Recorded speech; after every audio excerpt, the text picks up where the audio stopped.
This episode is brought to you by Lafidi.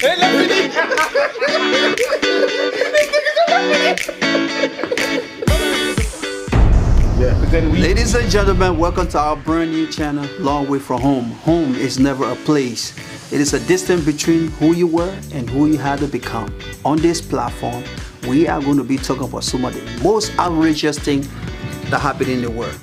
But the focus is going to be on black and brown people. Don't get me wrong, sometimes we'll talk about Caucasian issue, once in a while, but the main focus is about black consciousness. So, ladies and gentlemen, welcome to Long Way From Home. Home is never a place. It is a distance between who you were and who you had to become. I'm Austin. Good evening, everyone. My name is No Cap. What up, y'all? It's your boy Nana K. Flash, what up?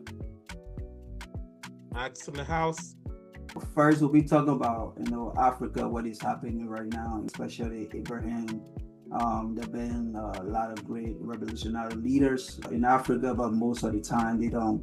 Normally, they don't go that far. But Ibrahim, we'll see that he's been there for a little bit now, and we're going to be focusing on him, but that will be later. But first, we want to talk about how people in the diaspora think of Africa, and also. In fact, before we even get started, in Africa, we have about 54 nations. Outside of Africa, which is the diaspora, we have over 15 countries, which is predominantly black. And with our population being like the biggest race, we are about 2.1 billion people, and out of the 8 billion people on the planet Earth. And we are never, none of those countries, I can say about 68 to 70 black nations, none of those countries have ever have nuclear weapons. We have never forced products on anybody to buy. We have never colonized any country. We do not have military base in any other country.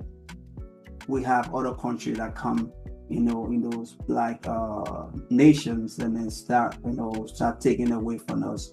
And this been happening for centuries. And over decades, the United Nations been looking for peace.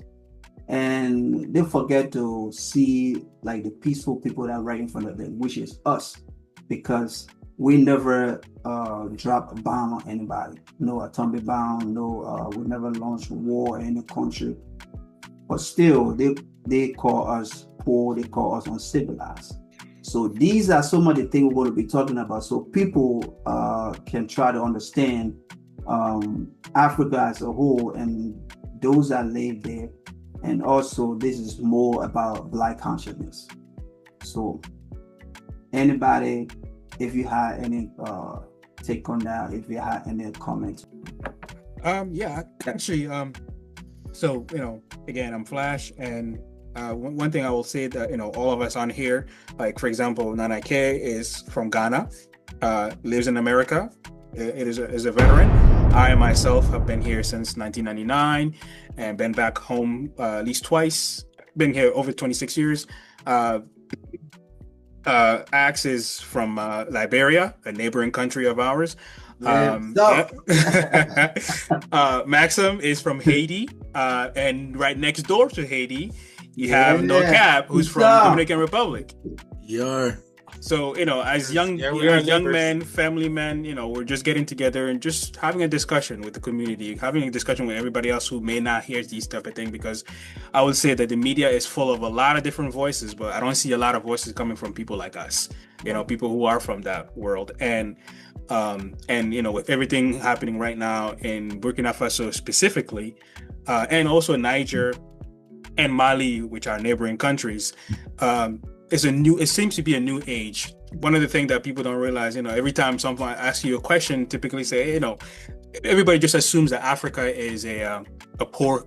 Some people actually think Africa is a country, and as Alex said earlier, it has 54 nations. Okay, 54 nations.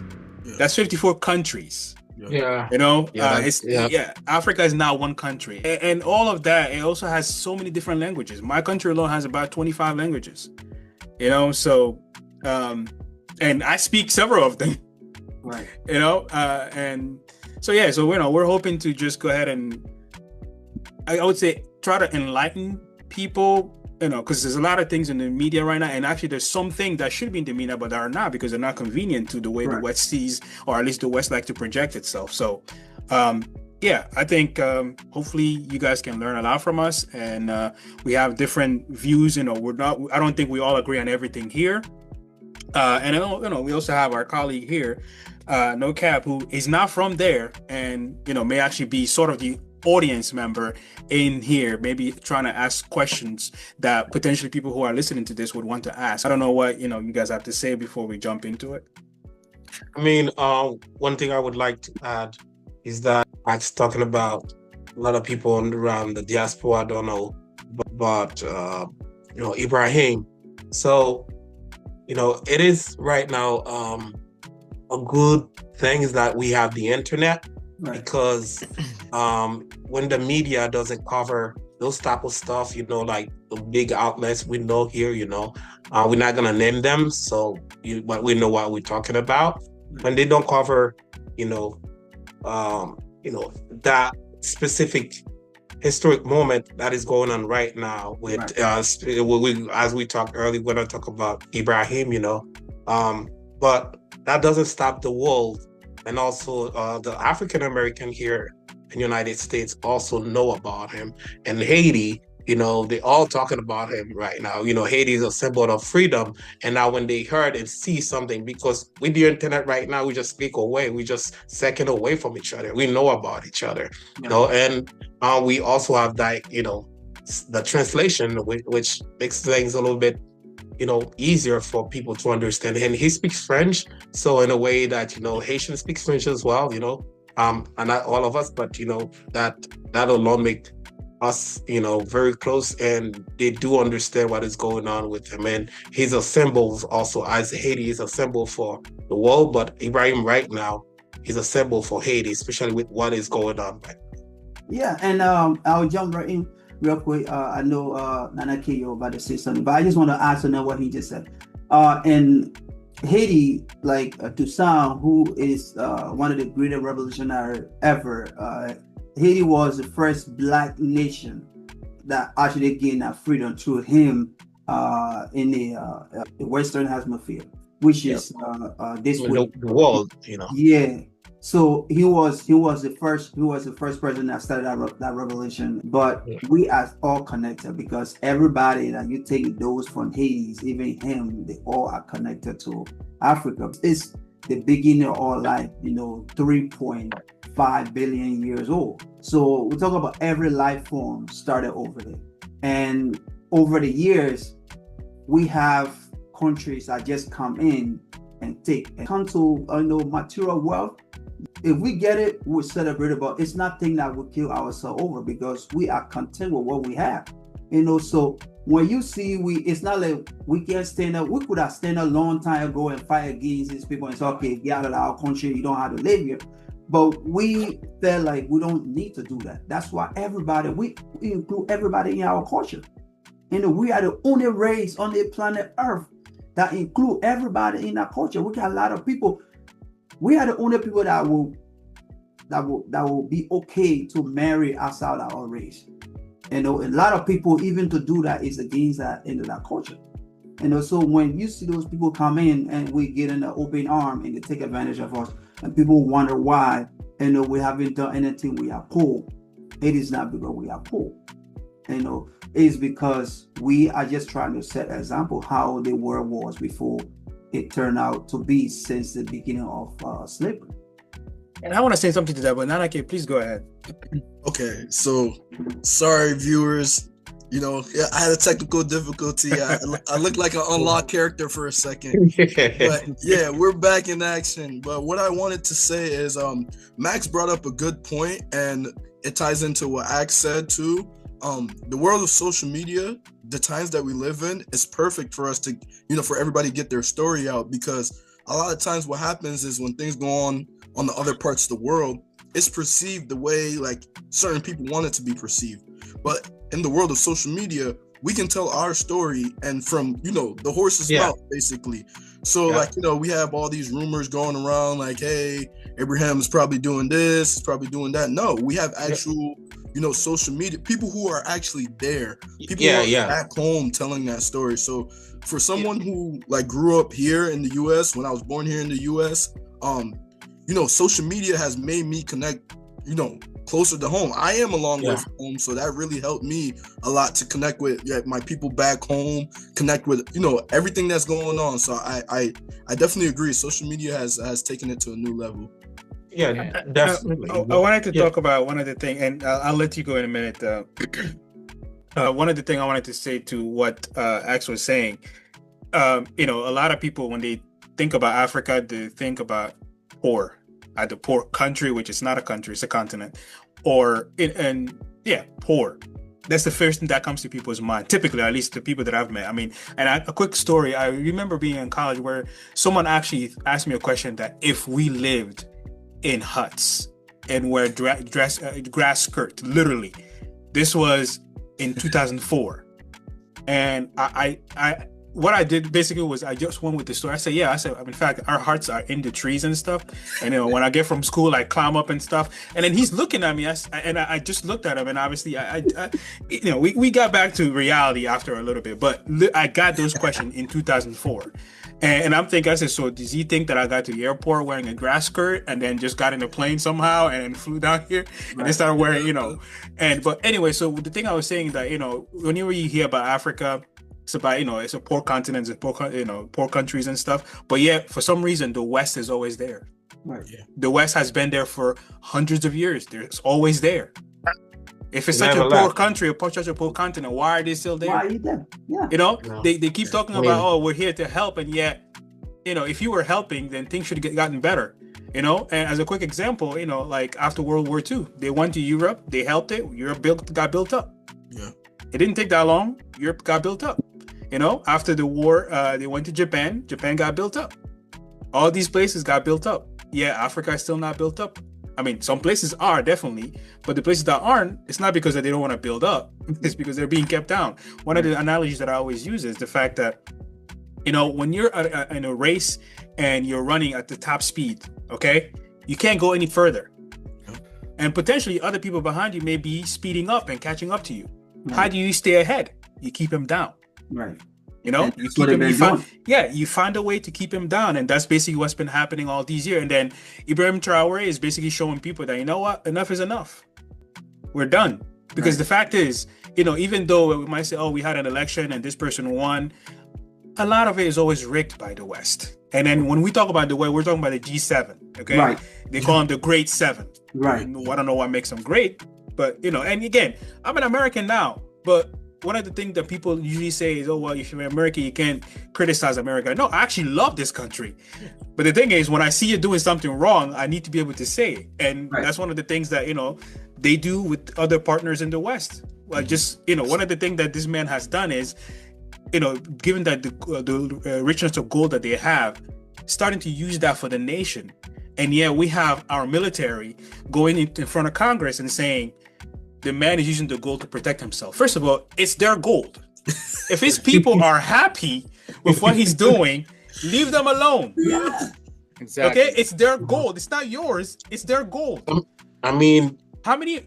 Well, let me hold on. I want to say something. It's very interesting what you're saying, Crown, because all these years, it's like with the whole thing. And correct me if I'm wrong. With the whole thing with Palestine and Israel, right? Correct me if I'm wrong, right? There was a point where Gaza, right? Gaza, sorry, was once Palestine's, right? And they kind of like let, Israel kind of like, live there for a little bit because they were going through their things, right? Mm-hmm. And then now that they're trying to get it back, they're like, no, this is ours. It's almost like I let you sleep in the garage, because you're going through a rough time. And next thing you know, you start creeping up little by little to my house, and you start bringing things into my house, and then next season, oh no, this is my house now, So it's like almost with the resources, like, I mean, who cares? I mean, it's he's native to that country. I was gonna say that when England, UK, came over here or go to the Caribbean, the Indians and the the Tainos, all those people welcome those folks. They're like, you guys can stay on the shore. We give you food and everything. We're taking care of you. Like you said, little by little, they're creeping up and take over everything. Yeah. So that's not something that is new to them. That is something they've been doing for quite a while. One of the reasons why they probably did not take over Africa is probably because, for some reason, they're like, you know what, we're going to use those folks as, our slave to put it in a broader perspective, so that they can build our home, because we want there is no greater force than having that labor human force, like let's use them as labor force and bring them back home so we can use them. That's something that is totally not new to them. It's very common in their world. I'm not saying that it is something they are currently doing right now, but okay, it's what it is. I have a question. Now I have a question with that. I know we all talk about Africa and give different points, but now the question I have is that do you think Africa can be able to stand on their own and without the help of the West, or do you think the West, if Africa was to stand on our own, do you think the West will be able to leave Africa alone without starting like a revolution, or without starting something that will try to bring her down again? I'm going to take this first. First of all, I think the quick answer is yes, Africa can stand on its own. And in fact, I think history can tell you, and at least real history, because obviously, they typically say that the winners always write history. That doesn't mean that the history that they're writing is true. But many people have tried to help Africa stand on its own. Not people from outside Africa, but people within Africa. Many people don't realize the story of Gaddafi, for example. They were always saying that he was such a bad person, and that's why they had to invade. And, oh wait, his own people killed him. Nah, that's not what happened. Yeah.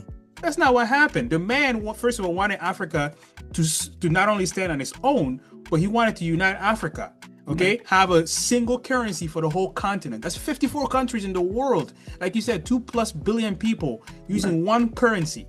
Okay, and then it was going to be based on gold.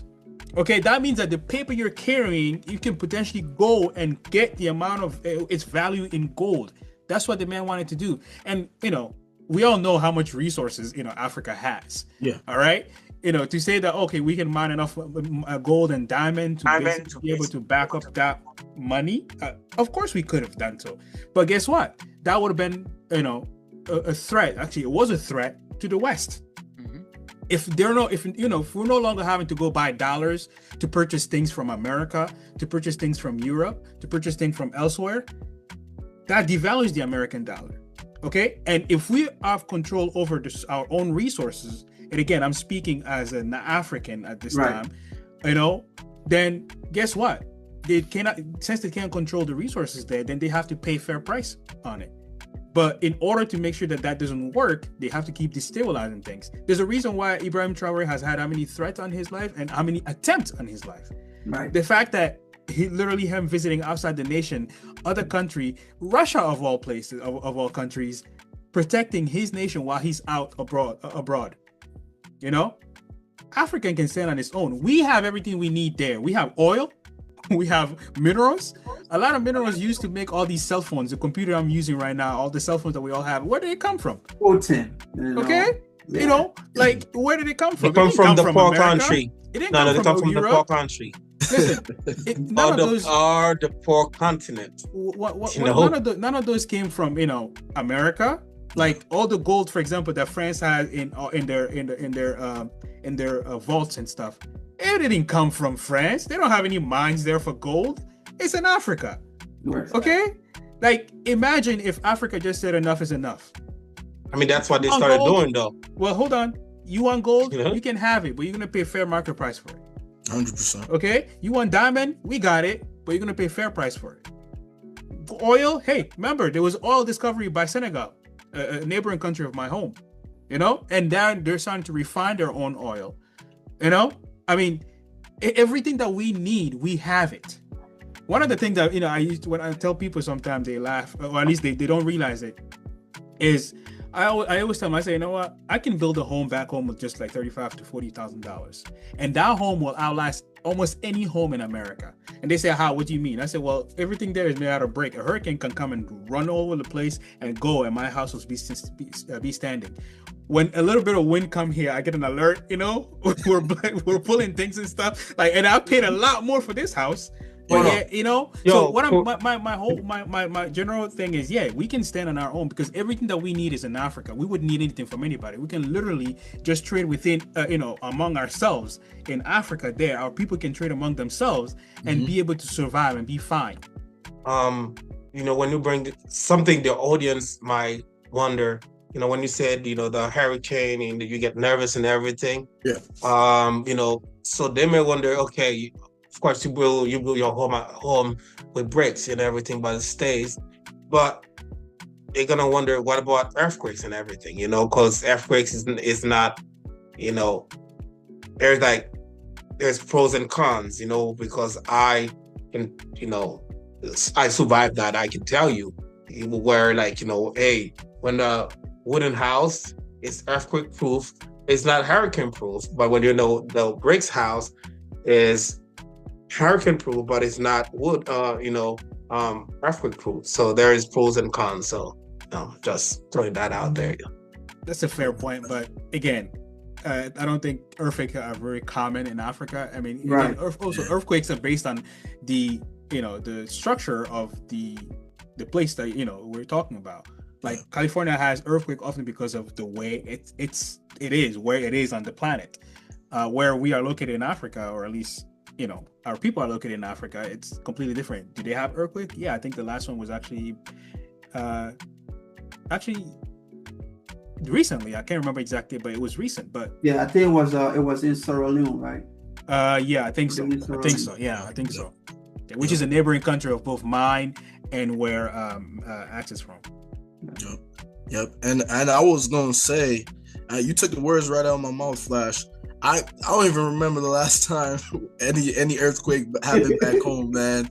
I mean, and the thing is too, and we're so blessed to not have like these crazy natural disasters and stuff like that. So, which comes into an advantage for us actually to when we're actually building stuff. We don't really have to think about that. So that's one of the things that that's one of the rich environments that we live in. To have rich weather and conditions.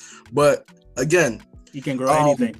You can do anything, and that's the thing. That's why when I talk to people from here, like growing up here, when I was in high school, and they talked about yo, your house back home, huts and stuff like that. I had to sit back. I literally stopped science class, and I asked the teacher, "Can I go on your laptop and show people something on the smartboard?" I was like, "All right, go ahead." I showed them all these nice houses, and they're like, "Dang, yo, this is bigger than my house back home. Dang, this and that." I'm like, yeah. You're only seeing what, like I said, social media. This ties back to social media. You're only seeing what they put out there to describe what Africa looks like. If I may quickly, I was gonna say news or social media. Sorry.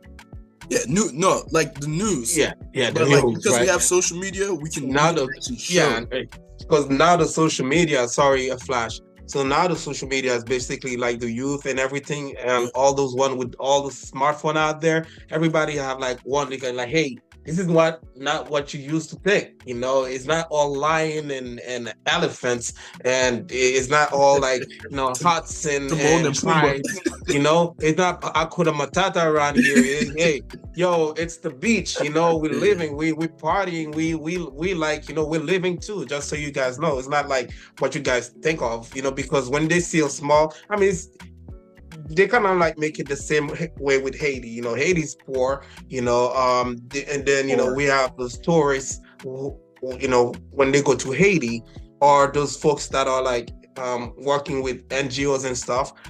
They go to those community, they videotape where is the worst, where is like there's no waterfall, where there's no blue beach, or the tree palm. I want to say something real quick. So just now that we're talking sorry to interrupt you, Max, but now that this is a very interesting topic where we're talking about wealth and how prosperity. But guys, here at home in the United States of America, there are children American children that go to bed without probably maybe one meal a day. And then they probably get their meals from their school. So I want to say something. The other day I was watching like we have those YouTuber, or we have those folks that have smartphone. Mm-hmm. I saw something on the internet that was very interesting. Like the Burkina Faso, I think that's how they call the people of Burkina Faso, right? Right, Burkina Faso. I nailed it. So I'm so proud of myself, right? The sport, brother. Hey, you never know. I might switch. Just saying. So I saw those folks actually, they kind of like make it a mission for themselves to like trying to protect Ibrahim. They're like, some of them are like sleeping at night. Some of them are not sleeping at night. They're like, we just want to make sure we have something good. We are protecting it. So I think it was very interesting to see. And I always had that question. I'm like, when is his 4 or 5? I don't know how many. What is the term? Politically talking, and what is the term? How many years they can stay in power? He gave himself another 5 years just because of the war that happening right now. Mm-hmm. How he give himself? Because of is it Democrat? Is it? I mean, on the election thing, because there's a war going on. You can't try to have an election and someone can sneak in, because that's when everybody let that guard down. They are excited, and that's when someone would sneak in there and then try to bomb whatever thing they're trying to do. So that's why he said that to everyone. Legal though? Is that legal? I don't know too much. It's legal. So if I may, for example, think about Ukraine, for example. Election time passed a long time ago. They're in war. They can't run it, So but I'm glad. No, you know what? I'm glad you asked the question, because typically that's what a lot of people would actually wonder. Yes, I know you would. I know you know the answer to this. That's where I'm going with that, because a lot of folks may say, okay, I heard great things about that guy, but now you're just saying that he gave himself 4 or 5 years more. Then they may think about dictatorship. But remember, for the West, it's like dictatorship is not a good thing, but it can be a good, just saying, a lot of people think it's not a good thing, but personally, it can be a good thing. Let me clarify something real quick. Go ahead, Max. Real quick before we go back to no cap, but no cap on the point that look at back here. Camera went up. So when we talk about dictatorship, people had look at dictator to be a bad kind of way to rule a country. But remember, we are Africa, man. We are African. We got kings and queens that rule the nation. In our history, we didn't have any president who will rule over there. That's a European thing. That's a West thing. We have kings. And we have kings who make decisions based on council. We don't make decisions based on just individuals that say, I'm a president today, I'm going to do this. No, we make decisions based on, we got the elders on the other hand, we got the young people on the other end. We had a meeting, and then whatever leave from that meeting is the decision we pass on to the king for the king to make that decision. So now when there's no kings and queens, what leadership you think want to replace that? Dictatorship it's just a single person who is ruling the nation, and the rules are just a little bit different from you having a democratic government. And other people think that democratic government is the best form of government. No, it doesn't work for everybody. Look at what happened in Iraq when they went there. Look what happened there. Now Libya, look what happened in Libya after they went there. They take Muammar Gaddafi from over there. Look what happened. So all these things, this is why we hear about Black consciousness, to let people understand that you live in the West, you have different way to rule, and we live in Africa, we got different way to rule. And it's not about, look up at China, people don't rule that. They're not a democratic, there's not democratic government over there, but guess what? They are living, and they are one of the developing, I would say by far the number one nation right now in terms of technological advancement, in terms of development. You know what I'm saying? So I just want to clear that point out, so people don't think that because Ibrahim gave himself, a year to fight the terrorists in your country, that doesn't mean that they're not going to have election. But you can have election when the bullet flying over you, bro. I was in a 14-year civil war. I know what that means. Like, so you can't sleep. So since you know a lot, so I was gonna say, what is the war? Is the civil war? Because I think I saw something like that too, like in the north or something. Yeah, it's not a civil war, it's terrorists.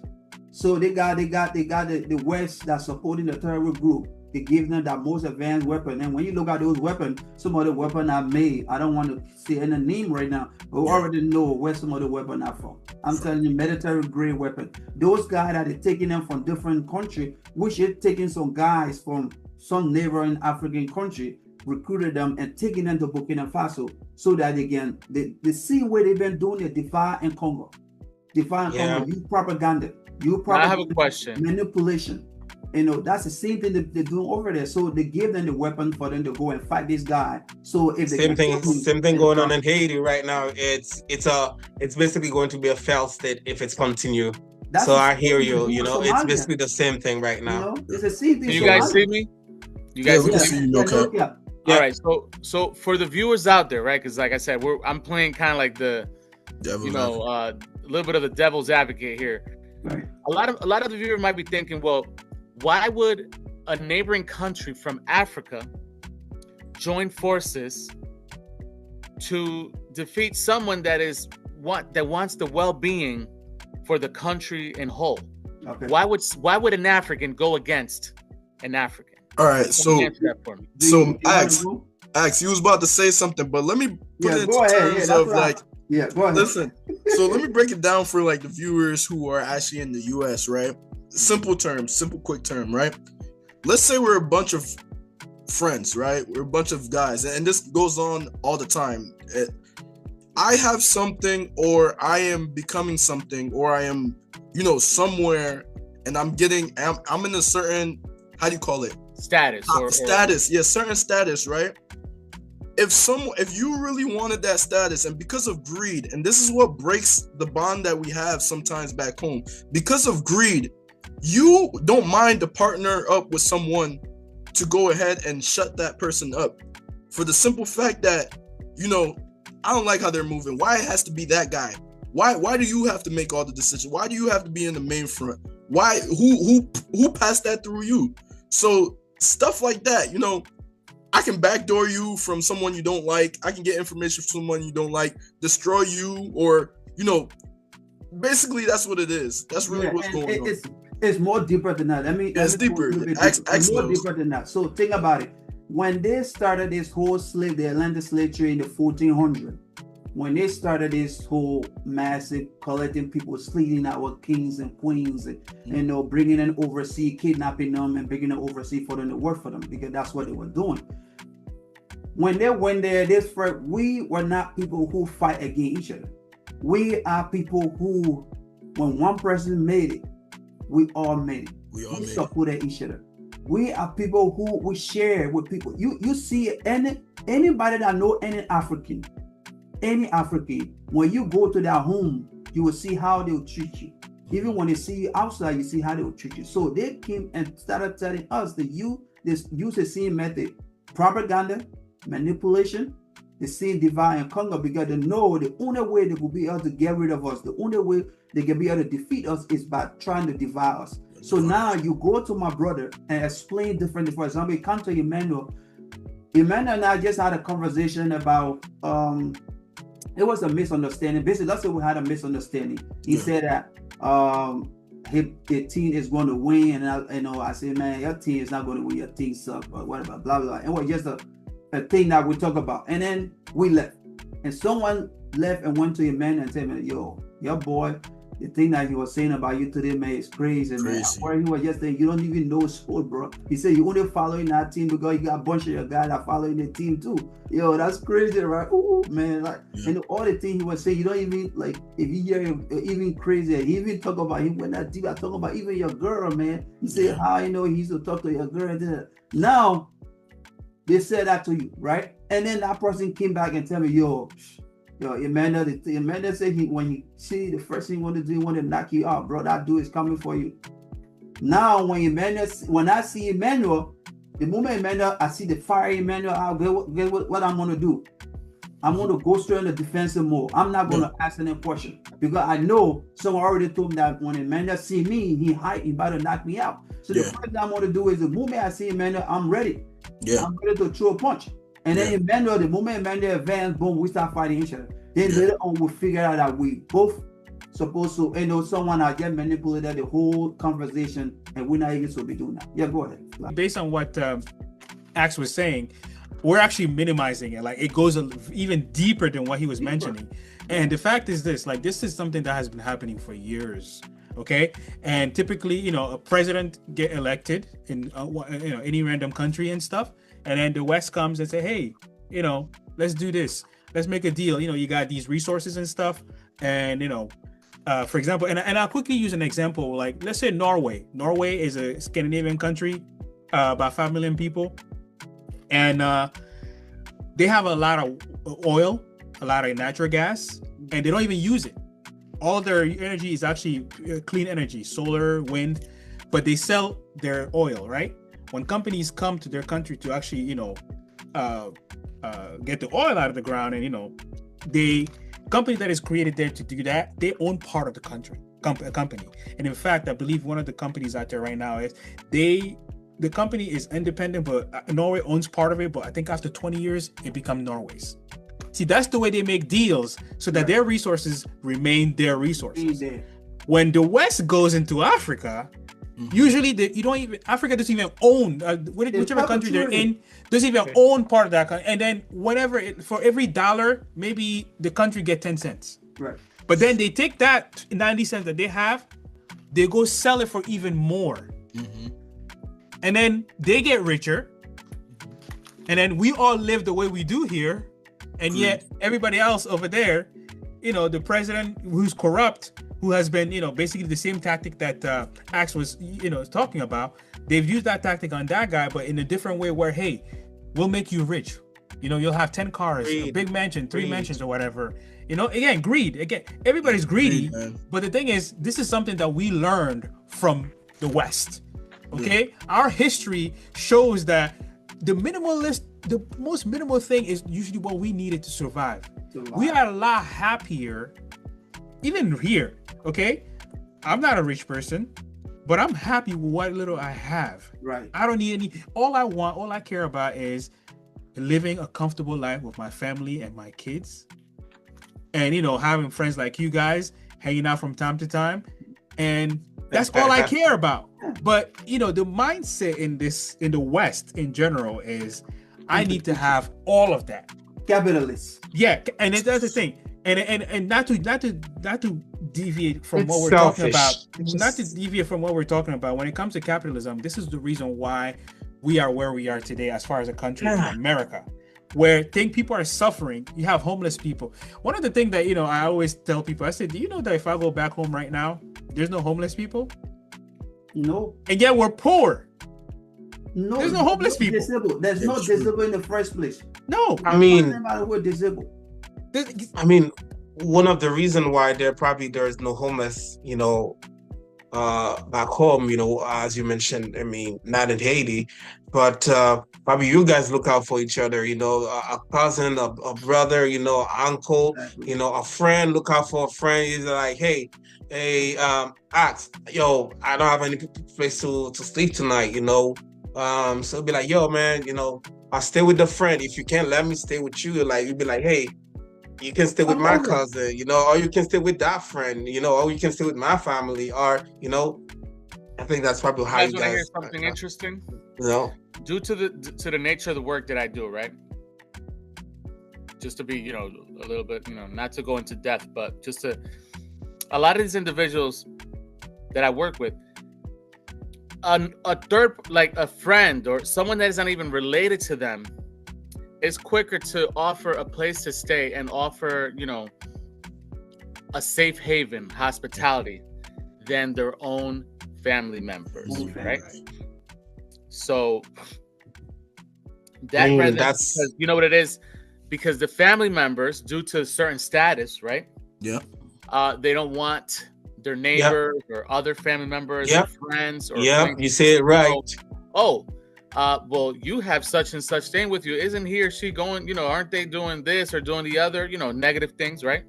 Oh, they don't want that to fall upon their or taint or tarnish their reputation. So they rather put in exile, right?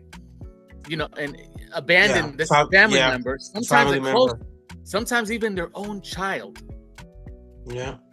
Out there.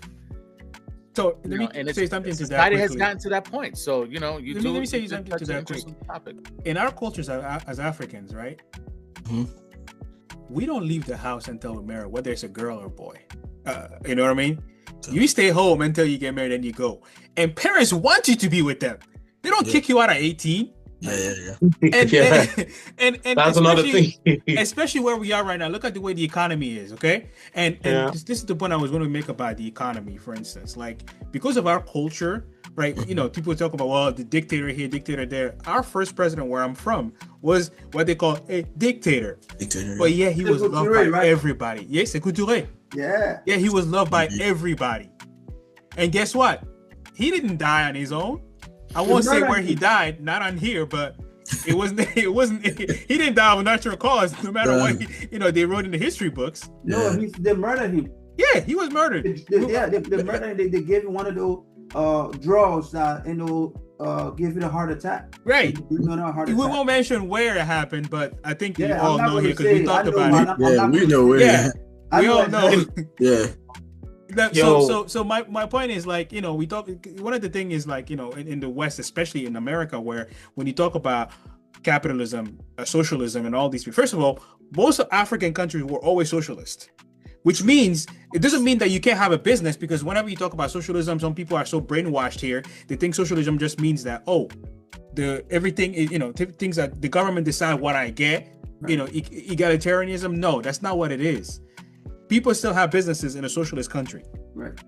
It just means that the basic things that you need, healthcare, the roads and all those things, those are taken care of. But you can still go and start a business, have a shop, or have your own farm and sell it. Heck, my grandfather, who raised me from age 5 to 13 before I moved to the States, he was the agriculture director of the company that he worked for. But he also had his own farms. He had rice fields. He had palm plantation. He had rubber tree plantation. Do you know that most people in America don't even know what a rubber tree is? Most people don't even know that rubber comes from a tree. No idea. That's the sad thing. And again, I learned that when I was before even went to high school. But anyway, so socialism is not a bad thing when it's mixed in with other types of economic systems, and that's the thing. When you talk about socialism, people think, you're a Marxist or whatever it is. Like, most people don't even know what socialism mean, or Marxism mean, what communism mean. They realize some of them think that it's a government system. No, it's an economic system, the way the economy works. And guess what? The reason why our economy here in America keeps going up and down, up and down, up and down, and only one particular group, about 1% of the population, is winning, is because of what? Capitalism. That's what it's built. That's literally what it does. It pushes the richest from one section to another. Rich want to get richer. Yeah, and then you talk about cutting taxes. Who's getting who? Like, I think I sent you guys a video where the guy was talking about whose taxes are going up. People making $15,000, their taxes are going to go up. But yet people who are making millions of dollars, their taxes are going to go down. How does that make any sense? Yeah, I was like, I'm just saying to have you about. I was like, that doesn't make. I responded to that. I said, hold on, this is a joke, right? You thought it was a joke. It was not. It was not. Like, let me tell you something. We live in. I can't say what state we live in. We're in Connecticut. The minimum wage here is, I think, a little over $15. I think it's close to 16 now. 16, yeah. Yeah, 16, that law had to be passed, I think, 2 years ago, and then it started kicking in slowly and stuff, and it ramped up. The federal minimum wage, and I know we're moving away from, but this what I'm trying to say is the system we have here is not a system that works. It only works for a certain group of people.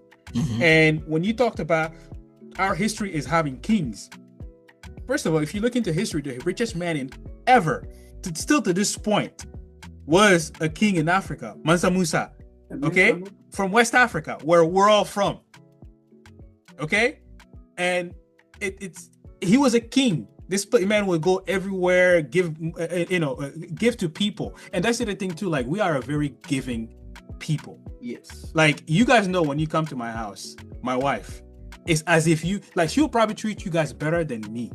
Because that's just the culture. I mean, am I lying? Yeah, true. Am I lying? That's just the way it is. And you know, I joke with I joke with Max all the time that if he were to go to my mom's house, she would take my food and give it to him. Right. Yeah. That's the way it is. That's just the way Not we the are. lamb chops. Yo, I've been looking forward to that. You know? He actually has been looking forward to this. Hey, But guess what? the thing is like, you know, and I know we're talking about a lot of different things. It's kind of hard to stay on topic because different things, you know, tied to tied to other things and stuff, and it's easy to just, you know, go off topic. But and just trying to bring it back to what's happening right now in West Africa. I think the country has been independent for a little over 60 years, I think, right? Mhm. And during the 60 years, was still the French there. How much road was built? I think about 3,000 kilometers. Mhm. He's been in power for a little over, I think, close to 3 years now. He has built more roads in those amount of times than the 60 years that the French were hovering around people there in the country. So if you tell me that you're here to help, your military is here constantly, and yet there's people attacking us, but your military is here, but they're still attacking us. They're still attacking us. Because they pay those people. I know. And this is the thing, like, people always wonder, well, they're killing each other. Say, wait, where did the weapon come from? Yeah.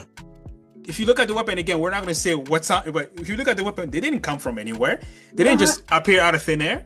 We do not even have a machine to make rice. No, having a weaponry like that, having that kind of military advanced weapon. So what are you talking about? It's the same thing going on. It's the same thing going on in Haiti. It just fell from the sky. That's what it is. It may as well have. It may as well have, because the West guys does not want to acknowledge that, you know what, we're doing stuff in you. And you know, one of the things I actually appreciate is I've seen a lot of people from the West actually saying, listen, this guy is helping his people. We're always talking about helping our people. Like, you know, one of the slogans now is America first. Let Burkina Faso be Burkina Faso first. Exactly. Leave it alone. Yeah. Let them determine their future. I mean, if you want some of their resources, pay fairly for it. Hold on, Tim, I want to say something real quick. To kind of piggyback what Axe was saying about how, Axe, you said that we don't even have a machine to make rice, right? He's joking. So that was a joke, but like it's not literal. No, I'm but not I know saying what you're trying to say. the kind of advanced military weapon that they have given to people over there. And that's where I'm gonna get to the point that I'm saying. So look at it like this, right? In order to extract the resources that are within Africa, right? Mm-hmm. You need a certain type of, you know, machinery, right? You know, state-of-the-art machinery, right? Yeah. So a way of you know, the West or other countries suppressing Africa is not providing them with the resources that they need in order to fabricate or to make these, you know, high-end machinery in order to extract. So if you can't extract, if you're like, hey, if you go to, you know, let's say, I don't know, France, England, whomever, right? Hey, listen, I need to buy some steel, some copper, some whatever material that you need to create this special form of machinery to extract the resources from your own country. And they're like, nope, I'm not going to do that. I'm not going to give you, because then they know that if then they provide you with those resources or that material to create that machinery, you're then now going to, you know, you're going to be self-sufficient. So that is a way of, so we're talking about, that is one of the ways that I think we haven't like touched that topic so much, is that a lot of countries suppress Africa from not providing them with the resources that they need to sustain their own resource that's within them. If I may for a second, okay? If I may for a second, no cap. So one of the things is, right now, there's some of the countries that are actually doing stuff like, you know, Burkina Faso, even my home nation where I'm from, when it comes to building railroad to be able to move resources, who do you think is building it right now? It's not to anybody in the West. It's China. But yeah, in the media here, you'll hear, oh, China is giving loans to these people and then putting a gun to their head to say, oh, we're going to do this or whatever. No, that's not what's happening. Mm-hmm. But the media, you know, one of the things, you know, with Western media is they always say, oh, Russia has propaganda and this and that. Russia has propaganda. That's a known fact. But America has propaganda, but they have made the population believe that theirs is not propaganda, it's just news. Yeah. When it's not news, it's just propaganda. Yeah. That's literally all it is. They've brainwashed people to the point where, and I think what is helpful is because we are from other nations, you know, we don't simply just watch something and just believe it. And here, it's like everything that most people see on TV, like Fox News, it has a large audience. Everything, like even though 99.9% of the things that I said on that channel is false, almost everybody who watches it believes what's being said. But do you know why Flash? Well, so each it's like a market, you know. If I incline more towards a political party, right, that is against of what, you know, this news station that you said, you know, is airing, I'm not gonna watch it. So everyone chooses to watch what is convenient for them, for their political stance, which shouldn't be that way. Right. You know what I'm saying? Yeah, it basically anything that confirms their existing sources, you know. But unfortunately, this is the way, you know, everyone just watches what, you know, inclines to their, you know, belief. Because what they're watching confirms their view and they feel more comfortable. Exactly. People are now willing to go outside of what they're used to see what's new here, what's there, what's different. And that's the problem. Is, for example, like, you know, one of the things I've always noticed is whenever people leave America just to go visit across the sea anywhere, like, you know, they always come back, automatically become a liberal. You know, by basically a political lefty. You know what I mean?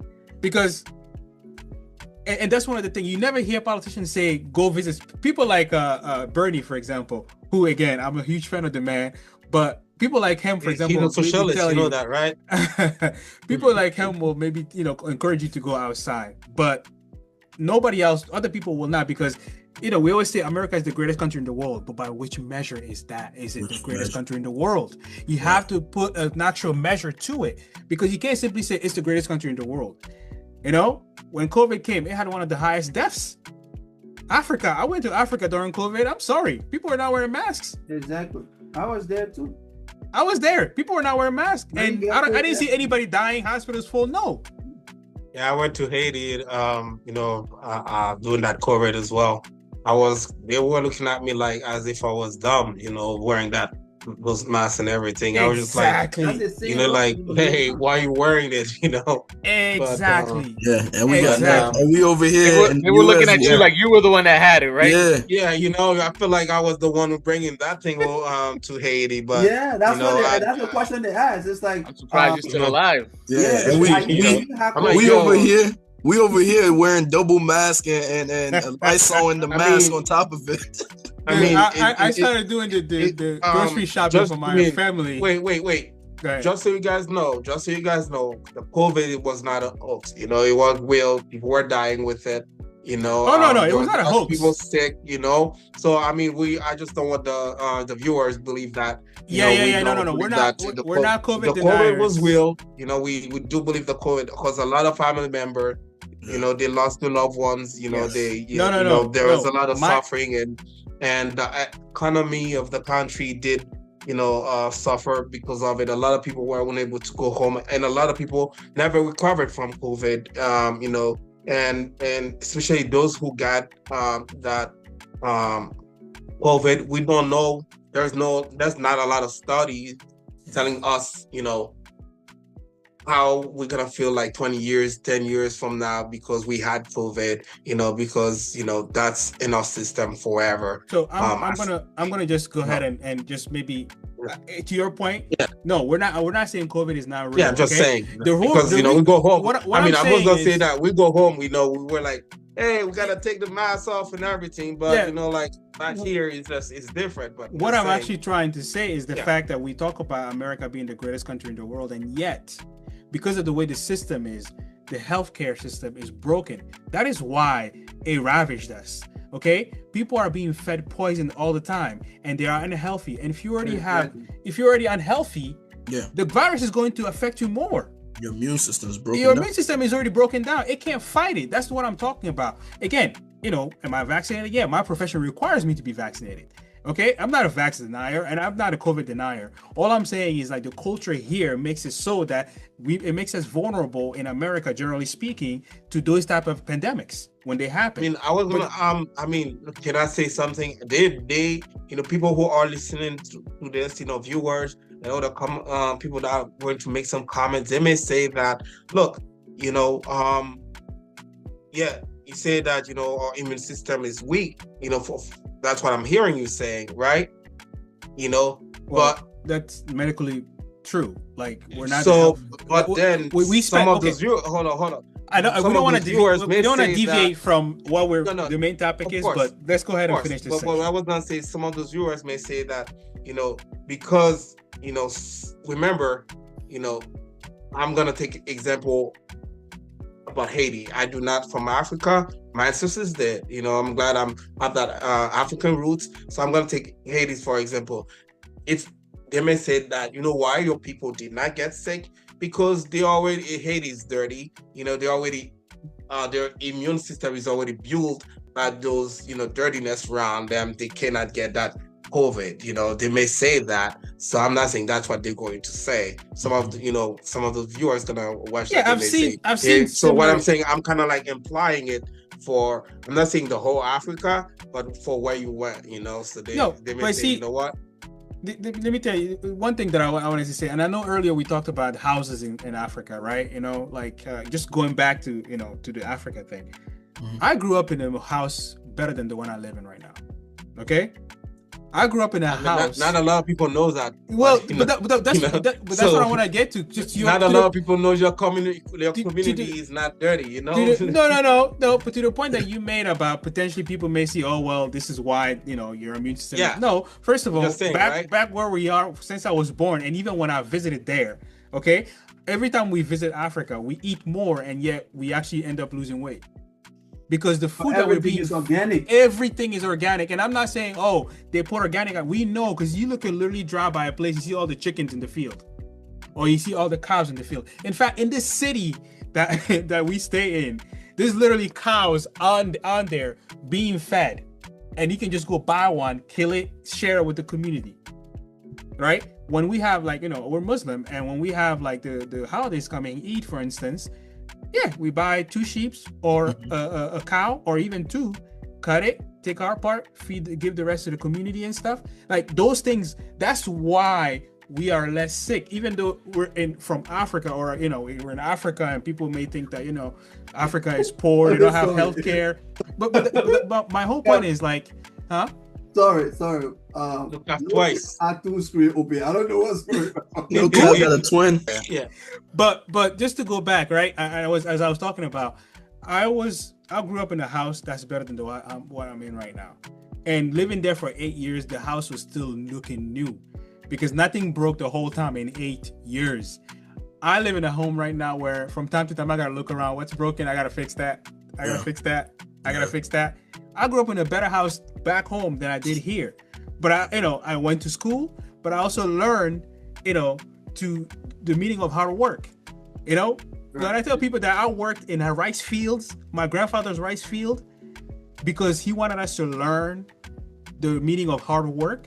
We went along to people that worked there for him. We were there. I had my own dedicated booths every Saturday and Sunday. We would go there. We would also go in the rubber tree field and the palm plantations. Like I worked in those places as a kid. Mm-hmm. It was not child labor. It was just me being there doing my menial things or whatever.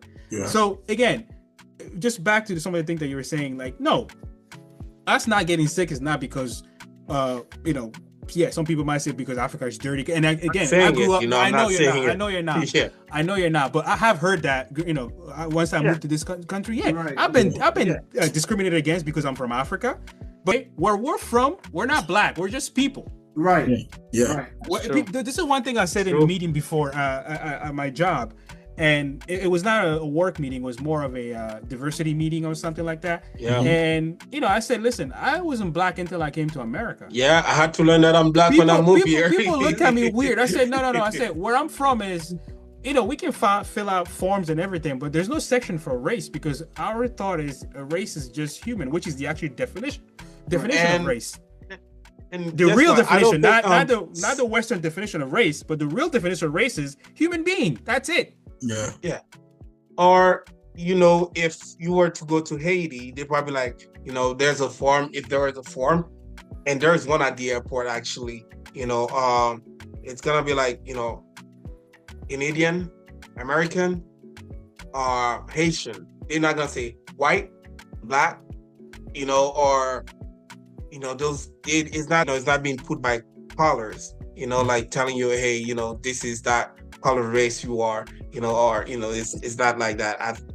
You know, from what I saw in the past, I don't know if things changed, but, you know, I don't know how it is in Africa, you know, if it's like, hey, white, you know, American, Canadian, French, I don't know how they put it.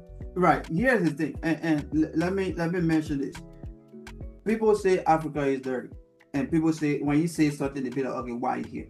Okay, why are we here?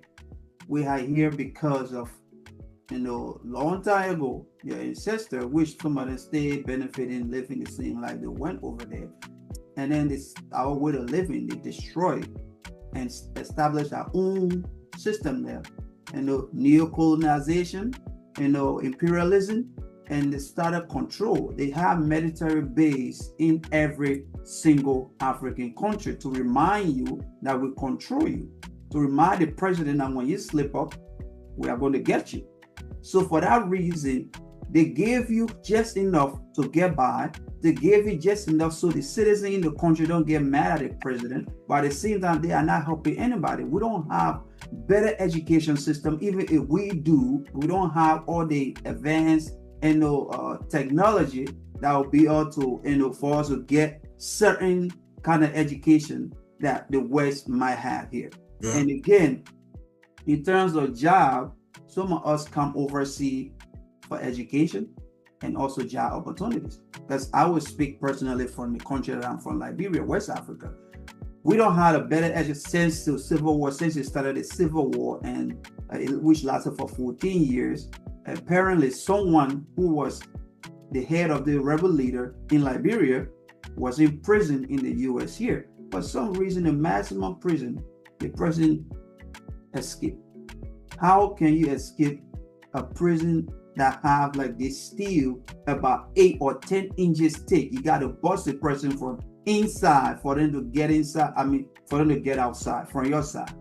And you got to go through at least 10 of those to actually go to the actual cell. How can you escape from that kind of prison? And then you will swim in the cold water, which in the US here is very cold. You swim and then cross it. And then for some reason, you are able to get on the plane and end up in West Africa. How? But when you end up there, guess what? You just didn't end there. End up there, you have like the whole advanced military. You got war tank. You know, you got military vehicle. You already have about $500 to $400 million worth of equipment to start a war. How? So that war lasted for 14 years. So education system that we have in our country to all broke down.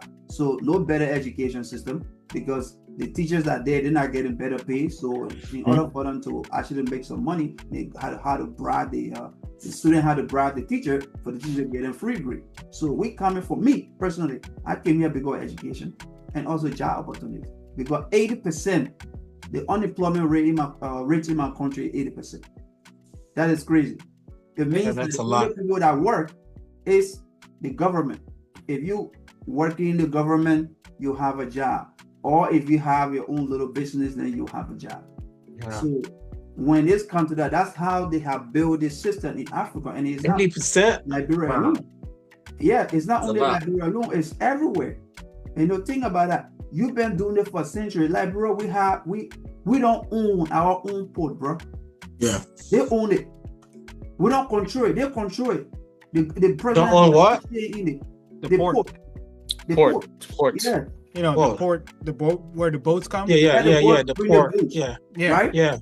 We don't have control over that. We control it. Maritime, you guys need Ibrahim. You guys need Ibrahim for sure. You know, just saying.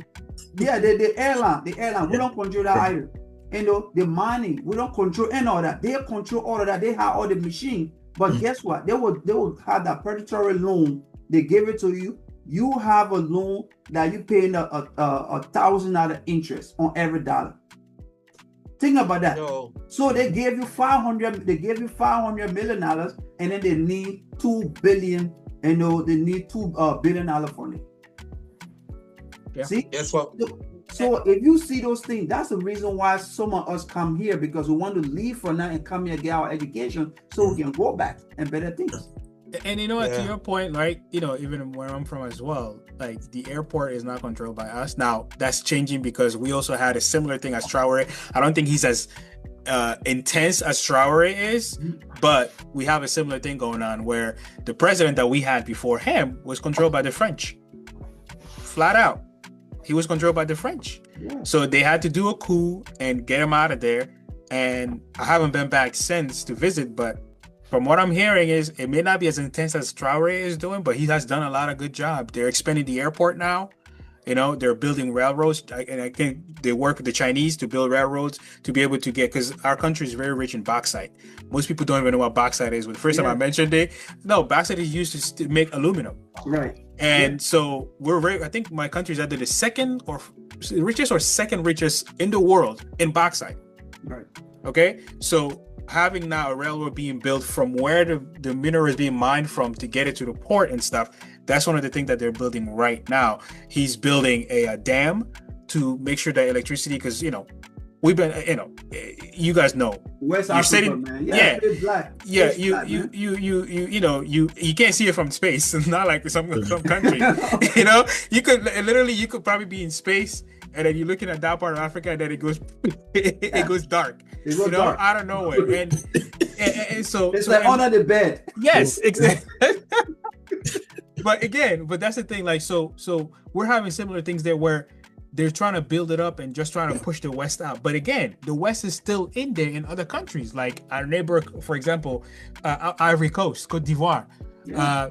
They were the one working with the military here and trying to push this guy out because remember, putting down by that net. Yeah, Burkina Faso is a landlocked country, meaning it has no border with any ocean.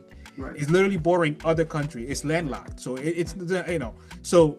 But one of the countries that is bordering is Ivory Coast, and that's where the general was shaking the hand of the president in Ivory Coast and all those things or whatever. And then you realize that, okay, when we talk about some of those people, there are puppets.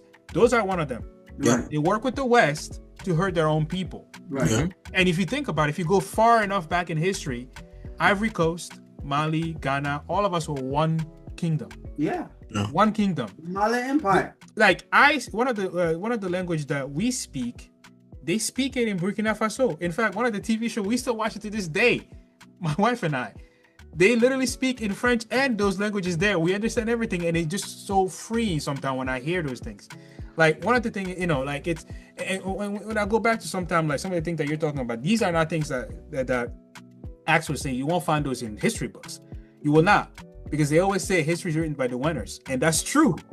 But I remember in high school where my social study class, I was so surprised that the book that we were using in that class had a history about the Empire of Mali, the Empire of Songhai, the Empire of Ghana, Nile Valley. Like all those things were there. I was so surprised that it was there. I can't find that book anymore. Nope, they got rid of it. Because the thing is this, one of the ways to control people is to control their history. That history, yeah. If you control their history, you can keep them where you want to keep them. Yeah. Yeah. And that's one of the problems going on. And this is why people like the leader of Mali, the leader of Niger, who kicked out the French completely, and the leader and Ibrahim Traoré, they're literally in danger. Right. Because their actions are putting the West's way of life in danger. But a good danger too. Yeah, but the thing is, remember, Africa's wealth is not on the stock market. Okay, it's real resources you can touch with your hand. Real resource you can touch with your hand. You can take it and go sell it anywhere. And remember when you were talking about the 14-year war in Liberia, we're neighbors. We could be literally where I grew up. We could see literally fires when we get close to the border, like bullets and stuff. Or when we get close to, there was a water in between us and stuff. My grandfather took me once close to there. You could see literally barrels of people inside the barrel with blood on the thing. Right. And you know what? While all that is happening, guess who was taking resources out of there? You know what they call blood diamonds? You know where that's from? That's our area right there. Sierra Leone, Guinea, and Liberia. Yeah. That's that area right there. The West is the one that was sponsoring it and taking stuff out of there.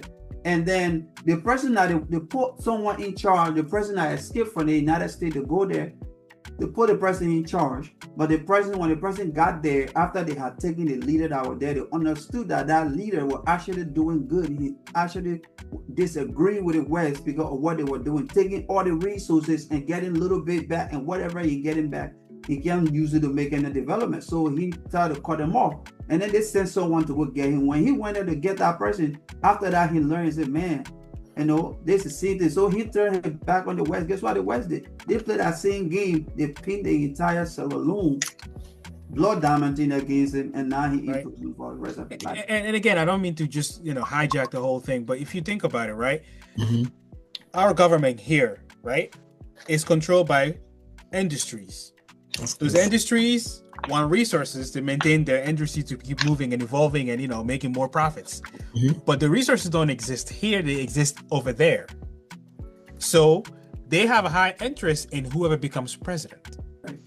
And whoever becomes president, and also whoever becomes congressman or senator, because they're going to want to put a budget there for whoever is going to be planning this, to make sure that they're able to get there and get the resources they want, then continue doing things here, and that's why Africa, in order for Africa to rise, the West has to basically be happy with what they have and try to find other ways to survive. Right. But they don't want to do that. They don't want to do that. They don't, and I also feel like they don't know how. Yeah, they got so used to just taking the resources elsewhere and doing what they're doing that's just what the status quo is for them. That the first thing to do is, okay, there's a resource here. We need to find a way to get our hands on that. And it's not, let's pay them fair market value. No, it's like, we're going to take it. We're going to pretend like, we're doing one thing or another, or helping them or whatever. But the goal is to take everything. Yeah, go ahead. A lot of some viewers might be thinking, what's the deal going on right now with South Africa? And can someone elaborate a little bit what's going on over there in South Africa? You know what? I'm not an expert on it, but I think the best people that can tell you are South African. And I'm not even going to say black South African. White South Africans literally posting to say, yo, those people going out there, don't believe what they're saying. There is no genocide happening here, because that's all BS.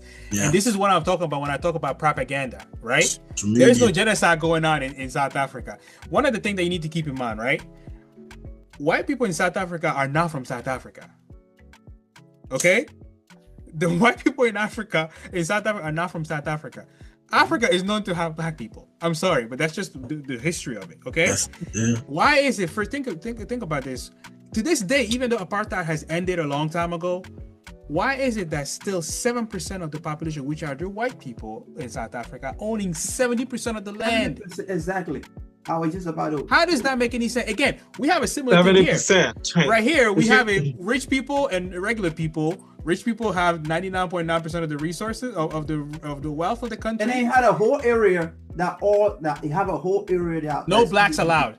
So remember who? I don't know. I can't remember who was saying that. Hey, I think it was you. You're living in the garage, and then all of a sudden you're taking over my house. Yeah.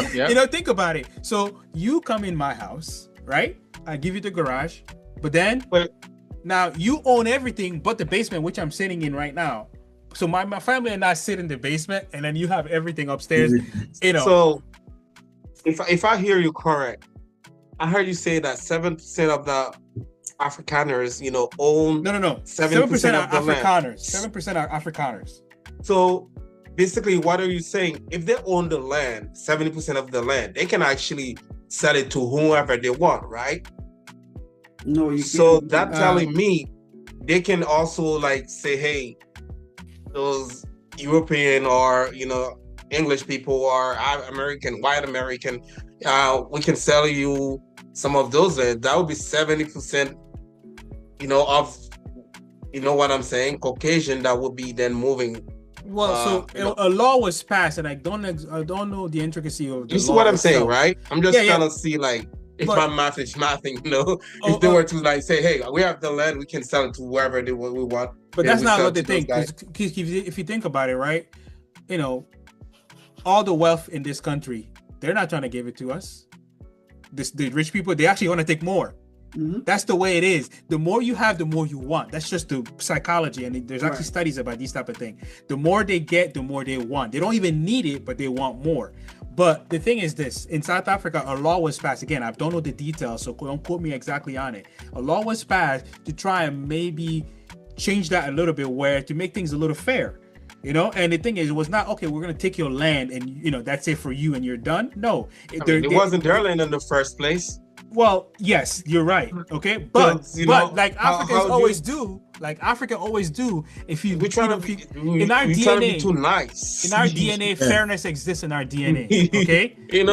That's what we are, where we are right now. Fairness that's what we are, like the bottom feeders. But this is the thing. Fairness exists in our DNA. And I think this is sometimes what it is. And I actually don't want us to be like, the West has done, where they want to take things away from people without compensating them. I think I'm not saying to be like, all in nice and trying to make or like trying to like fight. I'm not for violence and everything, but it wasn't theirs in the first place. It was like, how come like that? Every time I hear that, it's kind of like, do not sit well with me in a way, because I'm like, it's a weird thing. That's a weird thing, because I was looking at the meeting with the the South African president with our current president here, like printing out like genocide and then telling them taking their land. I'm like, dude, it's not your land in the first place. It's not their lands in the first place. 7% of it. A matter of fact, you should have, if they let you stay. Well, I don't know what happened in South Africa, but if they had let you stay, they could have given you a little piece of land, where you can own and then do farming and everything. Then after that, hey, you live there because we don't want to kick you out. We try to be like this Celine did in Haiti, like the Pichon, our ancestors did. They did not kick all the French and all those white people out of Haiti. They give them a little piece of land where they can farm and stay, live, because they did not want to hurt those people that had nothing to like with slavery, or did not want to like hey, we're keeping those doctors, we're keeping those teachers, we're gonna give them land to stay.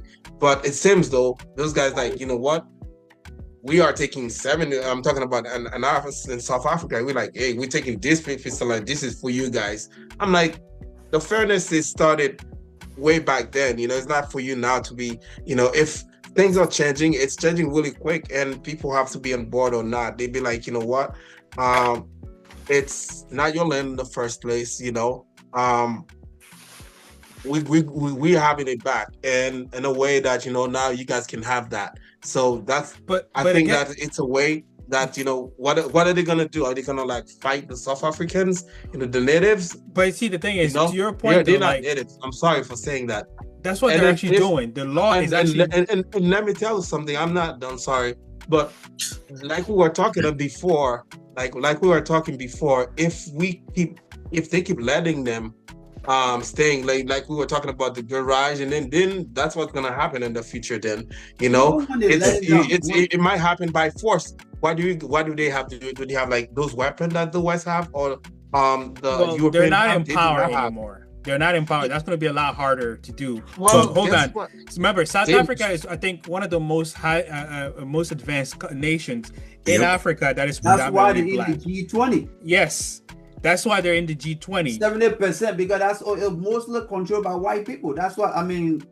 I'm going to say out there, man. Like, that's the reason why they're part of the G20, because they don't look at South Africa. Let me tell you, come in this country, the first country that everybody knew about is South Africa. Yeah, that's the first thing people think about. Because they have put them out there, and because of the whole thing they have going on over there, the apartheid, whatever, they own basically the entire country.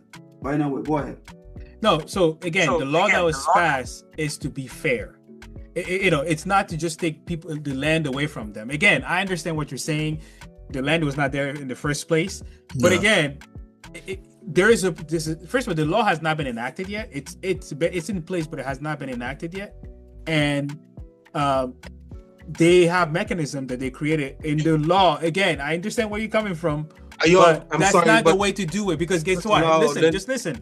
If you go by the way you're thinking right now, then they start to paint a whole picture. Because remember, one thing that the West does, right? They take the media, they switch it in a way where it looks like something it is not, and that will become worse.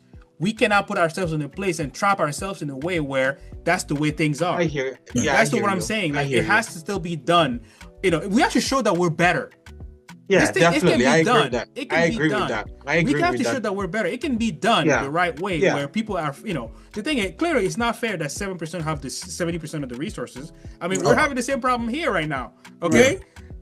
All of us here, the 90%, 99% of us have only about 10% of all the resources? Yeah. No, I was going to say that, they deprive, black folks here of land. Instead of land that was given to them, they deprive them. They take those lands and they build highway through them. That's fun fact that we all know. And we also, the native that was here again, they actually push them in what is called the where they keep the Indian Americans, Native where they keep them like a little section that's like, hey, you stay there. They could have actually do the same for those white African over there. You feel like, hey, you go, you stay there. I mean, I'm saying, they're just following. Again, I'm trying to see it in a viewer's way, just so that, like, I think those are some questions they may have. I'm not saying that's what I have personally, but I'm just trying to, like, No, I can't go ahead. Hey, just so you guys know, I'm asking for you. All right. So I was gonna say, this is just like the formula that they're following, that everybody, the Westerners are following, is the same formula that started with the Native Americans. Right. It's nothing different. That's just the same code. They look at that history and see how they came about and took things. So it's just repeating itself until up to now, where it's not as easy as it is before, because now that we again, that shit is old now. Huh? I said shit is old. It's old. It's old. Yeah? Like, bro, it's like, when you play soccer, that right crossover move. You seen Cristiano Ronaldo, you see all of them do. Now we study, we all know, we're all aware. We're all aware now, so it's not gonna happen. But they think that we're not aware back home. They still think that we're dumb, naive, uneducated, that we don't know what happened. They don't think we know that the history that they wrote is the history that they wrote, that we're not aware. So, it's the blueprint. It's the blueprint that's being used. That's simple. No new tricks. They're literally telling you, hey, this is what we're going to do. We're just wording it differently. So that's why I'm not calling you up, but that's why Ibrahim kind of like show the world how educated we are. 30 minutes of a speech, not written for any teleprompter. Everything from the head.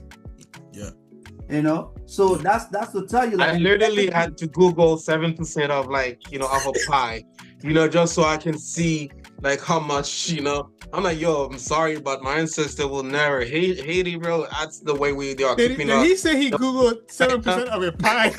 Of a pie. Like, 7%, just so I'm like, trying to make my math thing, I'm like, I think it's not working for me. I'm because 7% of a pie. I don't even think. Dude. You can Google will show anything. All right, how about this? You know what you do, Snyder? Instead of doing that, see, that's 7, right? Actually, no, sorry, that's 10, right? Mm-hmm. So they have all of this. Okay, yeah, I know. They have all of this. I know. The 7% have all of this. Yeah, that's how you do it. That's like when your mom listen. That's like when your mom make rice and she tell you not to eat it until she's done with the meat, and you go take a scoop and you. And then that's all you get. So it's not noticeable. Yeah, that's what it is. Or not on the corner. You just go scrape on the top. Yeah, just scrape on the top. No, so what I'm saying is, you know, they leave you guys with 30%, it is 70%, you know? Yeah. It's just like, that's what I'm like going with that, you know, like when you're looking at, if you're looking at the pie or a pizza or something, you know, if you put that perspective in your head, okay. But you know, let me clarify that you was also saying that we don't want the viewer to look at certain thing and then think it's this way when it's actually this way. So when you saying that they allow them let it South African allow the people, they didn't allow them. Have you watched this? Are you kind of see this the history with South Africa? The killing that they did to the people that there, how they literally was supporting them, you know, giving them weapons, you know, like how like a whole military force. You have like let's say you in Africa and you have like the entire, let's say, police officers from overseas trained overseas and then go over there to like, you know, terrorize those people. So that's how it was. We didn't have a military weapon. If you was have you got what they call it, Sarafina? I watch that movie. I love that movie. Watch a movie and then that's just a glimpse. The guy that died funny on that movie still cracked me up. Yeah, so that just you know what they did. They know what they did with that movie. They make it sound a little bit funnier, so it doesn't look as serious, because Hollywood is the one that actually produced that movie. So they wanted to make it seem as if it's not as serious as it is, but it's actually worse than that. Yeah. You know what I'm saying? Anything you see on the movie that is depicting history in Africa, imagine it 10 times worse. Just that's all you got to do. Okay. Yeah. That is all you got to do. And you know, one of the things that we were talking about, like, and you know, I don't want to get into certain topic in particular, but you know, no one ever talks about how many millions of people were killed in Africa. No one ever wants to talk about that. I mean, over 60 million. I have a quick question. Do you guys think if it was Ibrahim, our boy, you know, since we started talking about him, you know, would he allow, you know, what is going on in South Africa right now, you know, for those folks to own 70% of the land, where the other, you know, black population only own 30%? Do you think, would he allow that? So I think it's a little more complicated than that, because the fact is this, right? A lot of the Dutch that were there, and Indians also, and when I say Indian, I'm talking about people from I'm just wondering, you know? Yeah, well, so the thing is, so some of this, like, you know, Trevor Noah, right? Yeah. Okay. Yeah. He's what they call colored there. So his father was Dutch and his mom was South African. They have a lot of people like that. So you can't simply just say, okay, I'm just going to rip everything apart, because there's family that are integrated. Yeah, you know what I mean? Their racists are there, but there's also other people that are integrated that just love being African. And those are the people that you actually go, if you go right now on TikTok or, you know, Instagram, you'll see the videos, them post and say, hey, whatever those people that are being sent to America are saying is not true. Right. Those are the people. This is the thing, because I can always say I'm going to look at a video that is, you know, put up by a black person. But the thing is, people can automatically say that, you know what, that person is black, so he's going to be biased. No, okay, forget that. I don't think that's, you know, necessarily true. But how about this? We'll put that aside. Look at the people that are white that live there. There's literally a guy that I watched walking around his land. Okay, we're doing a looping on his land and stuff, and just talking about the fact that whatever they're saying here is not true. That in fact that the problem that they have in South Africa is actually violence in general, and it's affecting everybody in the same way. It's not affecting. I think it's not affecting. That says today. Yeah, it's not affecting you know, black and white people in one way or differently. The president of South Africa. There's just violence that is affecting everybody as equally. A whole. But you know what's funny though? You know what's funny though? A lot of people take that and just flip it around and then make it look differently and stuff. Like even on Reddit. That's what the media always. And that's the thing. That's the thing. The media. Remember, people think that, and you know, when people think that, okay, the media, there's a right-wing media, there's a left-wing media, all that is a distraction. They all work from the same people. Right. They all have to have the same narrative to make both sides, when I say both sides, I mean both political sides, believe the same story about certain things. Other things can be different, but when it comes to, for example, Israel, South Africa right now, Ibrahim Traoré. In fact, do you see anything up on Western media about Ibrahim Traoré? Not a single thing. I was going to say that. Not a single thing. I was going to say that. Not a single thing. I mean, that is the reason why I told you, when you will hear something, we have internet. Give me a second. When you will hear something, God forbid, something happens to him. That's when you will hear something. Of course. Mm-hmm. And then the thing that they're saying now is, oh, he went to Russia, he was talking to Putin, and he was talking to Xi Jinping from China. No, they didn't cover that too. They did not cover that. No. But some of them actually did have it, but not on the main TV, because I don't even watch that TV. But it's online. If you actually go, you'll find it there. And then you look at the title of the video. Yeah, they have stuff like dictators, oligarchs, and all those type of thing. And I'm thinking the narrative you're describing the narrative is completely different. Right. Yeah. Because it's not good news for them. If he continues not on the TV. If he continues on, I mean, look, I don't know if you remember the protests that happened. The protests that happened. Those protests all over the world. In Africa, young people, and that's the thing. That's another thing that scares the West. The youngest country on the youngest place on the the youngest continent on the planet is Africa. Okay, and you always hear about birth rates are low and this and that or whatever. There's no such thing. It's a such problem in Africa or the Middle East. Okay, there's no such thing there. Freaking Nigeria is like the third. It goes. What was it? It's India. Is it India, China, and Nigeria for birth? Yeah. So birth rates. Yeah. Birth rate. Yeah. Because right now, birth rates, yeah, because most of the Western countries and some of the Eastern countries like Korea and China and Japan, where literally like the replacement rate is above 2 kids per family, because above 2 kids, because if you have 2 kids, you're just replacing yourself, and it's just going to maintain. But if you have an extra kid, then you're starting to create you're starting to increase the population. Mm-hmm. Some of those places is under 1%. It's under 1 child per family. So your population reducing, and I don't know where I saw this particularly, but for example, I think it was either Korea or Japan. In about 100 years, they're pretty much going to disappear.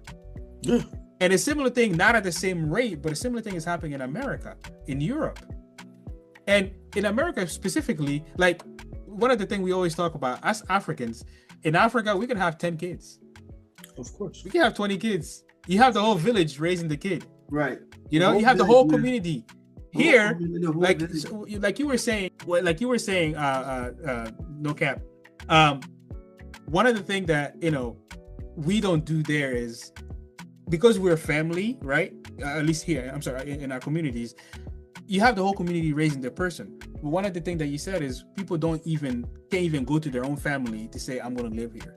Over there, if you have 3 kids, 4 kids, 5 kids, 6 kids, and you can't fit everybody in the house, guess what? Your brother down the road might be able to. And typically, the whole family usually live in the same area. Yeah. Here you got uncle there, brother over there, sister over there, 3,000, 4,000 miles apart. God forbid something bad happened to their mom who's lived by herself. Everybody got to fly down. And then after that, they all fly away. You got grandma who's 80, can barely do anything for herself. Nobody around. So she has to do everything. And then you see, oh, wait, this lady fell. She's in the ED. You know what I mean? But whereas where we are, we don't have nursing home. When we came here, we see a nursing. What is that? Why are people going to a home where their families do not exist? So, anyway, so that's a bit of a deviation, but and again, like what he just mentioned about the whole community raising a child, and also which also comes with safety. But because of things that are happening in the West, pressure being on leaders to do certain things, and then people are hungry, and actually people leaving from here going over there to buy organs. Right? The hospital, the big hospital, pharmaceutical hospital, they go over there to buy organs, and those are very lucrative business to them. So now people over there start getting some ideas about now kids that used to run in the community, where the entire community want to be watching for them. You don't have to worry about your kids going outside, playing outside, and all this thing. Now people get to the same behavior that here, that transfer over there. Now people get to be afraid to leave that kids out, because you leave your child outside, now someone kidnap your child. The next thing, look, the body is somewhere, organ is gone. You know what I'm saying? So we are talking about a serious issue here. Even though right now we talk about all that stuff and like trying to kind of like make sure that we kind of balance the conversation, but we are talking about a serious issue here. If Africa do not stand for herself, if we don't stand for ourselves and try to like cut off every string, because the 8 billion people in the world, we are literally feeding every single one of them, and there's only 2.1 billion of us. So if we don't cut all these ties and all these strings and go back in our old ways, how we used to do things, we will lose ourselves, because we've been enslaved. There's a lot of ways they have mistreated us, and we stay here. We stay strong. We stay smiling. We stay happy. You know what I'm saying? We stay looking forward. We stay hopeful. But if at this point now, because at some point Africa needs to, come back to your roots. Africa, we need to like literally come back and then do things the old, because things are actually getting worse as it is. And I literally stand with Ibrahim when he was talking about how, they tell you that we will help you. They give you the loan, and then the loan that they give you is 500 million. Now they want, and there's $2 billion from the 500 million loan they give you.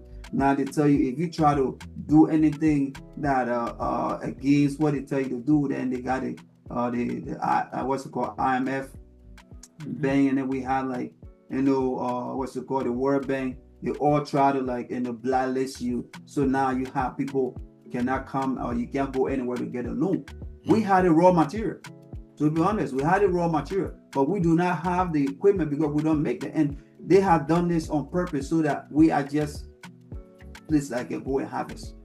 We just like farm to them. They just come and take things, and we sit there. We don't have any tools to depend on them. So if we don't stand up, all the conversation we're having is all about that. If we don't stand up as people and then stand together, unite, I don't care what it takes. But I believe they have told us so many times that Africa cannot be united. Africa, we cannot work together. The country cannot. That's all lie, because if they put that in our head over and over, the same way they've been telling us that black is ugly, black is monkey, all the different names they've been calling us through history, that we are not intelligent, all the different things. They're afraid because they know an educated black man, what he capable of doing. We have seen Toussaint. We have seen Gaddafi, we have seen Sankara, we have seen Cabral, we have seen all the great revolutionary leaders. All of them, one thing they have in common is education. This is the same reason why they didn't want us to learn. They didn't want us, because if we learn and know our history and know where we came from, they know that we will know that we are from the bloodline of kings and queens, warriors. You know what I'm saying? With that in mind, our intention and the way we live, instead of someone telling you to sweep the floor or someone telling you to eat on the floor, you will know that you are king. You don't eat on the floor. You stand up. You're a king. You're a warrior. You don't do that thing they want you to do. They know that mentality alone will change. So this is the reason why they have cut these things. So now it's about time for Africa to actually stand up and take a stand and do things our own way, because we can survive.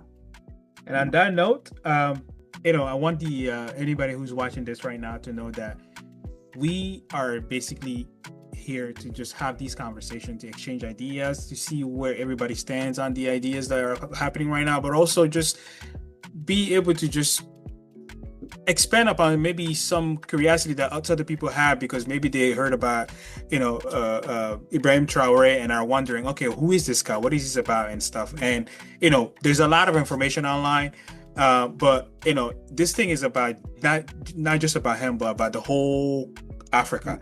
And like Ag said, a united Africa is very dangerous to the way of life for the West, and they're going to do anything to not make that happen. Again, I'm an American now, but I want the whole planet to prosper, and Africa can be united and have the world still prosper. Right.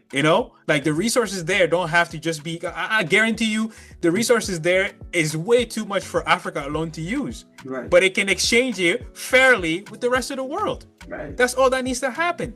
To get the resources with fair market value.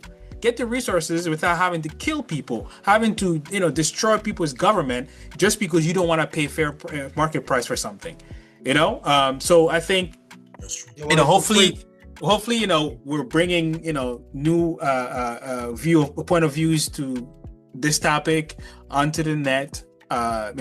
So I don't know what you guys have to say, but I know it's getting late. I know one of us has to get to work, so let's try to wrap it up. I was gonna add that, if Ibrahim Traoré success, and that will be one of the history right there. Like history, it's gonna be like a prime example for Africa, the leaders of Africa, and not only for Africa, for the leaders of the world. Then I think that they will start seeing, Africans differently. They'll be like, you know what? If we get out of Africa, and then as Flash was saying, if we start paying fair prices, and I'm sure that Africans will be fair. We're like, hey, we want to sell it to you. We just don't want you to take it for free and force our people into some sort of modern slavery. That's basically what it is. It's modern slavery. I don't want you to do that. We want to extract us resources. Like you were saying, Flash. Those resources we have. It's too much for us. It's like when you go to your neighbor. He's like, hey, I have so much food, man. I don't know what I'm gonna do with all that food. We're willing to share with you. We're willing to make you pay a little something. I mean, your country's already way ahead. I just want to feed my people. I want to also develop my country. I want to give them work. I want to give them a fair life, and I want their kids to survive and everything. They don't have to die of a lot of the diseases that are out there. I want them to have health care. I want them to have what you guys have. I don't want them to go bother you in your country where they are not wanted, right. Because you don't see them as equal because of course they are black. We don't want them to come bother you. We have the resources. We want to sell them to you, and we make our country nice, and then you guys are welcome to to visit and every time you want. But as my people will visit and don't have to stay in your country. So we don't want that. That's basically, I think that's what and I want to outside of the United States wants. I want us to wrap it up soon because I know X has to go to work. But one quick thing is, I know people always talk about this. If you don't want people coming to this country, leave them alone. Leave them alone. Don't mess with their country. They won't come here. They were there sitting enjoying their tea, and then you went in, messed up their government. Regime change, and then you wonder why they're coming here. Right there, leave them alone. Leave them alone, and they won't come here. Yeah, that's it. That's what I'm saying. People always talk about, why are these immigrants coming here? There's too much immigration, this and that. I said, you know what? The best way to solve a problem permanently is to address the root cause, and the root cause is we keep, as Americans, we keep interfering with other countries. We leave them alone, they'll be fine. Yeah, and they won't come here. Do you guys like when China interfere with United States election? No. Do you like when Russia does that to you? No. Why are you doing it? Why are you doing it to Africa? Why are you doing it to Haiti? Why are you doing it to other somewhere like the Caribbean, some other countries in the Caribbean? Why are you doing that? You give them people they do not want. You give them something they do not vote for. Then you say this is what you need, or I'm out. And the corrupt government and the greeds they have, they're like, you know what? We accept your deal. And next thing you know, they always come bother you home now because they don't have what they voted for. You actually make a deal for them. Like you were saying, Flash, leave them alone. Last couple words for Nanake. Sorry, I feel like we hijacked the podcast, especially me, so I apologize for that. Nanake, hop on. What you think, bro?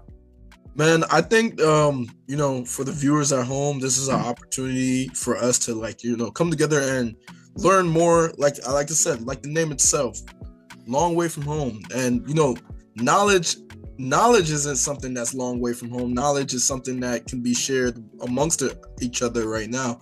Coming from different backgrounds and everything, I feel like this podcast really brings a lot of insight to a lot of young people who are here who, let's say they don't have that culture at home. And this is something that I believe that if we continue to, meet up and if we continue to talk about these views, positivity and success can come from the just simple conversations like this.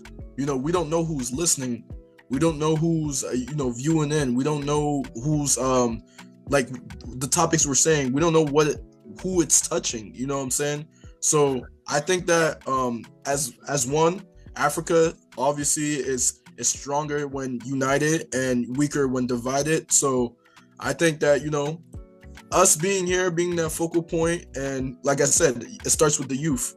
I think we, having that outreach to them and, continue to touch on certain topics like this, touch on certain topics like Abraham is going to be something that's beneficial.